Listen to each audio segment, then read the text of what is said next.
Assalamualaikum warahmatullahi wabarakatuh. Perkenalkan, nama saya Rudi Hartono. Ini salah satu tugas UTS mata kuliah Studi Kelayakan Bisnis yang menyebabkan perusahaan Lehman Brothers bangkrut dari aspek SDM. Yang pertama, sumber daya manusia.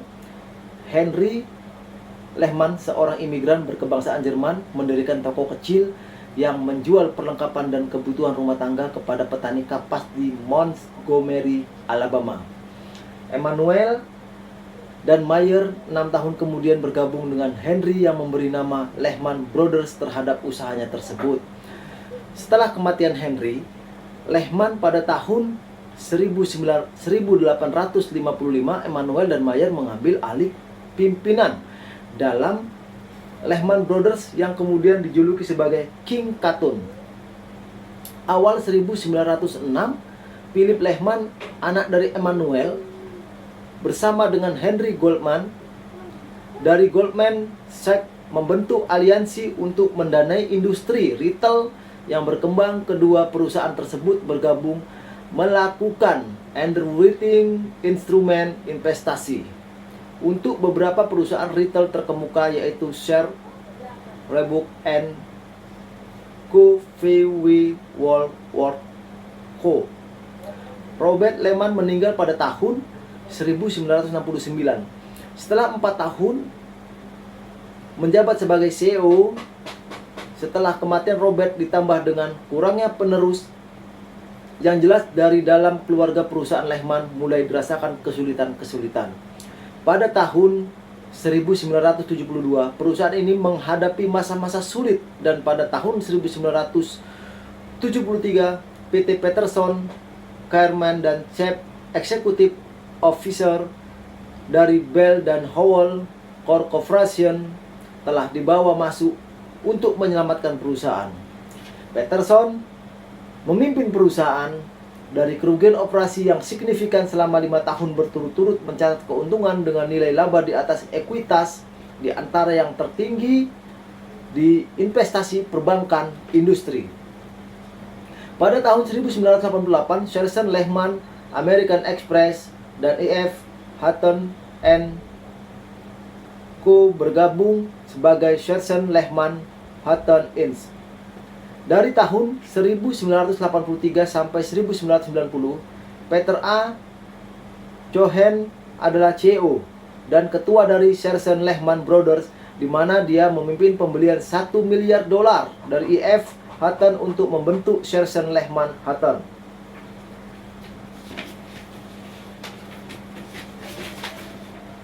Pada tahun 1993, di bawah CEO yang baru diangkat, Harvey Gallup, American Express mulai untuk melepaskan diri dari operasi perbankan dan broker. Reputasi Lehman Brothers semakin meningkat setelah pada tahun 1962 bersama-sama dengan Salomon Brothers, Merrill Lynch, dan Blitz and Company membentuk asosiasi yang diberi nama Foursome yang menjadi kompetitor tangguh bagi perusahaan-perusahaan underwriting lain. Pada tanggal 3 Juli 2008 mengindikasikan bahwa kondisi internal perusahaan menjadi salah satu penyebab kejatuhan Lehman Brothers. Dua kubu dalam Lehman Brothers, yaitu kubu trading yang terdiri dari para trader dan dipimpin oleh Leo Grossman, dan kubu banking yang dipimpin oleh Steve Schwarzman dan PT Peterson. Perbedaan pandangan mengenai strategi yang tepat untuk berdasarkan Lehman Brothers menjadi dasar dari pertentangan di antara kedua kubu tersebut.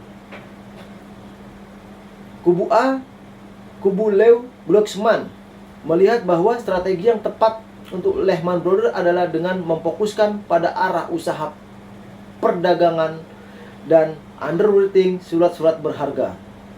Kubu B, kubu banking, menginginkan agar Lehman Brothers menggunakan kapitalnya segera agresif untuk jenis usaha yang lebih berisiko namun lebih menguntungkan. Kedua, pasar pemasaran. Setelah pendirian Lehman Brothers, arah usaha Lehman Brothers mengalami evolusi menjadi perantara broker yang membeli dan menjual kapas kepada petani yang tinggal di dan sekitar Montgomery, Alabama.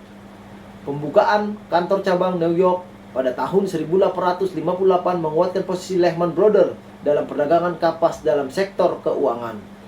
Pada tahun 1870, Lehman Brothers memprakarsai pembentukan New York Cotton Stock Exchange, sebuah lembaga pertama yang memfasilitasi perdagangan futur untuk komoditi, dan Mayer Lehman terpilih dalam jajaran Dewan Direksi generasi pertama. Lehman Brothers juga menyokong pendirian bursa perdagangan kopi dan minyak di Amerika Serikat.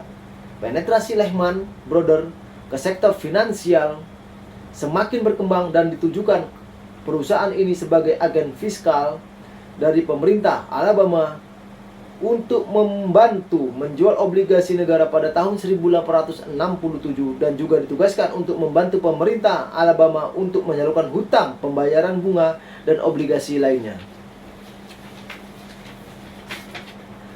Lehman Brothers melakukan pelebaran usaha dari perdagangan komoditi ke perdagangan instrumen investasi, dan pada tahun 1887 Lehman Brothers berkembang dari perusahaan yang bergerak di bidang perdagangan komoditi menjadi perusahaan yang bergerak di bidang merchant banking.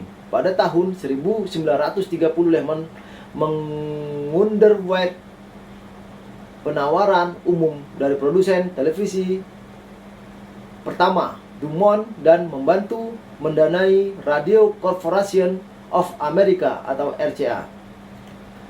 Lehman Brothers juga membantu membiayai industri minyak yang berkembang pesat, termasuk perusahaan Halliburton dan Care MCG. Lehman Brothers juga mengatur akuisisi digital oleh Compaq. Pada tahun 1984, Lehman membeli kepemilikan Shearson atau American Express. American Express yang berfokus pada investasi perbankan senilai 360 juta US dollar. Pada tahun 2001, di bawah kepemimpinan CEO Harvey Goldberg, perusahaan memperoleh layanan klien swasta atau PCS, Business Common & Co. Dan kemudian pada tahun 2003 agresif kembali memasuki bisnis pengelolaan aset yang telah dihentikan sejak tahun 1989. Pada awal hingga pertengahan abad ke-20 merupakan era pertumbuhan pesat industri minyak. Beberapa emiten yang mereka sponsori antara lain Murphy Oil, TransCanada, Halliburton, dan Care MCG. Pada tahun 1950-an, Lehman Brothers melirik industri teknologi, terutama perusahaan penghasil elektronik dan komputer. Perusahaan yang mereka sokong adalah Digital Equipment Corporation dan Hearst Rent Care. Tahun 1960, Lehman Brothers diberikan kepercayaan untuk menjadi penyalur surat hutang negara berkat sepak terjangnya di sektor pasar modal, dan Lehman Brothers membuka kantor cabang internasional pertamanya di Paris. Ekspansi internasional Lehman Brothers berlanjut ke London. Perusahaan ini menjadi salah satu dari bank investasi Amerika Serikat yang membuka cabangnya di kota tersebut. Yang ketiga, finansial. Di bawah kepemimpinan kakak beradik Lehman, Kim Cotton mendominasi perekonomian bagian selatan Amerika Serikat pada tahun 1850-an. Seiring dengan pertumbuhan bisnisnya sehingga membuat terbentuknya kemitraan singkat antara Lehman Brothers dan saudagar kapas John Warlett Durr. Pada abad ke-19, penjualan obligasi kepada investor perorangan ternyata mampu mengumpulkan banyak dana dan menarik bagi masyarakat. Selama periode 1983 sampai 1990 itu, Shearson Lehman sangat agresif dalam meningkatkan margin keuntungan dalam bisnis dan bersaing seperti perusahaan Drexel, Burman, Lambert.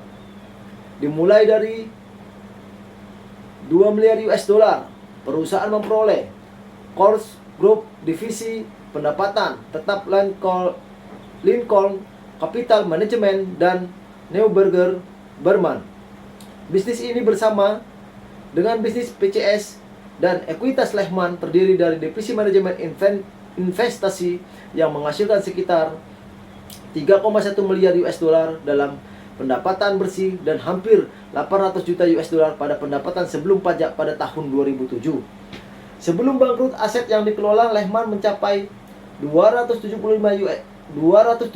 miliar US dollar secara keseluruhan. Sejak go publik pada tahun 1994, perusahaan telah meningkat pendapatan bersih dari 600% dari 2,73 miliar US dollar menjadi 19,2 miliar US dollar dan telah meningkat jumlah tenaga kerja menjadi 230%, yaitu dari 8.500 menjadi 26.800 pekerja. Pada Oktober 2021, Lehman membeli 32 hektar atau 1.050.000 kaki persegi atau 98 meter persegi. Bangunan kantor dengan senilai 700 juta US dollar, bangunan yang terletak di 7 Avenue 745 berdekatan dengan kantor Morgan Stanley, terletak hanya 2 blok di 1585 Broadway. Lehman menempatkan lebih dari 10.000 karyawan di kawasan Times Square, New York City. Pada tahun 2003, Lehman Brothers adalah salah satu dari 10 perusahaan yang secara bersamaan masuk ke dalam penyelesaian dengan Securities dan Exchange Commission. Pada Agustus 2007, perusahaan menutup pemberi pinjaman subprime BNC Mortgage dengan menghapus piutang 1.200 posisi di 23 lokasi dan mengambil biaya setelah pajak besar 25 juta US dollar dan yang 27 juta US dollar pengurangan dengan niat baik. Menurut Lehman mengatakan bahwa kondisi pasar buruk di ruang hipotek mengharuskan adanya pengurangan substansial dalam sumber daya dan kapasitas dalam ruang subprime.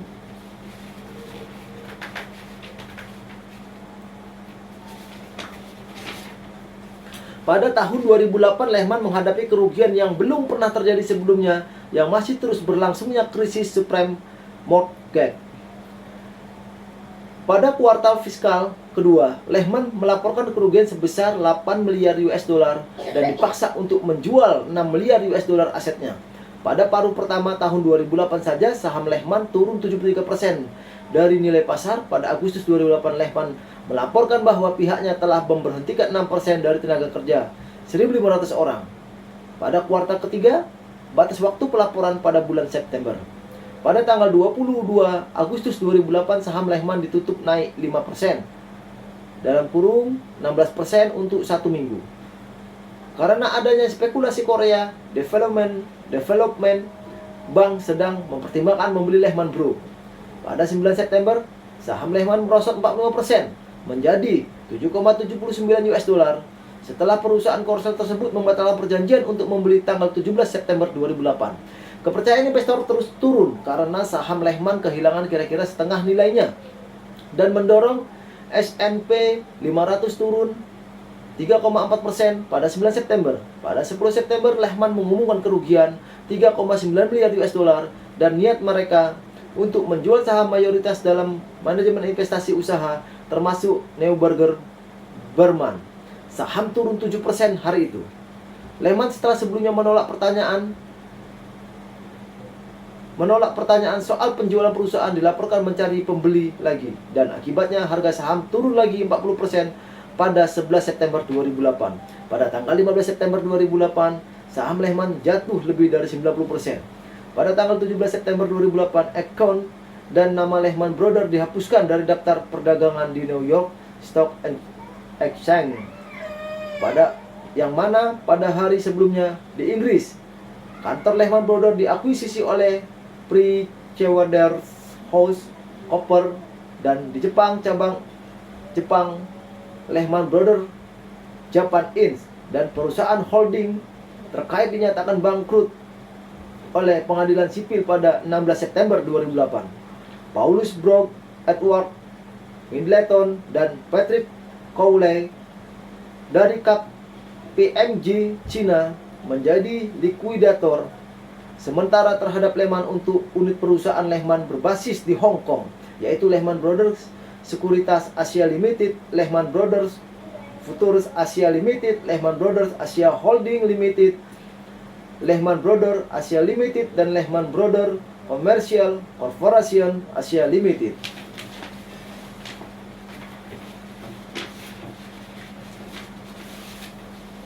Jadi menurut pendapat saya, yang pertama perdebatan pandangan mengenai strategi yang tepat untuk membesarkan Lehman Brothers menjadi dasar dari pertentangan di antara kedua kubu tersebut. Kedua kubu tersebut yaitu kubu trading dan kubu banking, di mana kubu trading sebagai pemegang persaingan justru malah mengikuti strategi yang diusung oleh kubu banking, yang dulu menjadi kubu persaingannya. Subprime Mortgage berbeda dengan bentuk kredit perumahan tradisional individu yang dijadikan pangsa pasar. Subprime Mortgage adalah individu yang sebenarnya tidak memiliki kemampuan dalam transaksi kredit. Produk kredit subprime dianggap sebagai investasi yang menguntungkan karena dapat memberikan return yang tinggi kepada para investor. Terlebih lagi dengan adanya CDS, Credit Default Swap, yaitu sebuah asuransi yang menjamin apabila terjadi kegagalan pembayaran. Manuver investasi Lehman Brothers di sektor properti akhirnya berakibat buruk pada kelangsungan usaha dari perusahaan yang pada tahun 1970 memiliki peran dalam mempopulerkan instrumen investasi perumahan. Lehman Brothers menginvestasikan 2 miliar dolar AS kepada Suncorpo pada pengembang perumahan sektor prime yang bernama MC Allister Ranch. Ketika terjadi penurunan harga dan permintaan akan properti di Amerika Serikat, nilai nominal aset yang dimiliki oleh Lehman Brothers pun mengalami penurunan dan menjadi semakin tidak cair. Akumulasi aset tidak likuid dan penurunan drastis pertumbuhan sektor perumahan menekan nilai nominal aset likuid perusahaan yang sempat dianggap sebagai mesin ATM. Bagi usaha real estate, kondisi likuiditas Lehman Brothers kembali mendapatkan pukulan ketika perusahaan tersebut harus membayarkan sejumlah kerugian akibat kejatuhan sektor subprime kepada lembaga-lembaga yang terlibat perjanjian CDS. Kemudian di Inggris, kantor Lehman Brothers diakuisisi oleh PricewaterhouseCoopers. Di Jepang, cabang Jepang Lehman Brothers Japan Inc. dan perusahaan holding terkait dinyatakan bangkrut oleh pengadilan sipil pada 16 September 2008 di pengadilan Kabupaten Tokyo. Pada tanggal 17 September 2008, akun dan nama Lehman Brothers dihapuskan dalam daftar perdagangan di New York Stock Exchange. Paulus Brooks, Edward Milton pada Patrick Cowley pada KPMG Cina menjadi likuidator sementara terhadap Lehman untuk 2 unit perusahaan Lehman berbasis di Hong Kong, yaitu Lehman Brothers Securities Asia Limited dan Lehman Brothers Futures Asia Limited. Kemudian Barclays mengumumkan perjanjian untuk membeli divisi perbankan, investasi, dan perdagangan Lehman di Amerika Utara bersama gedung kantor pusatnya di New York, tergantung persetujuan regulasi tanggal 20 September 2008. Versi revisi perjanjian yang disetujui oleh Hakim James M. Pick dari Pengadilan Kapelitan AS. Selanjutnya, Nomura Holding mengumumkan bahwa mereka akan membeli cabang Lehman Brothers di kawasan Asia Pasifik termasuk Jepang, Hong Kong, dan Australia, termasuk operasi perbankan, investasi, dan saham Lehman Brothers di Eropa dan Timur Tengah. Persetujuan ini diberlakukan pada 13 Oktober 2008. Demikianlah tugas ini saya buat. Kurang dan lebih saya mohon maaf. Saya akhiri. Assalamualaikum warahmatullahi wabarakatuh.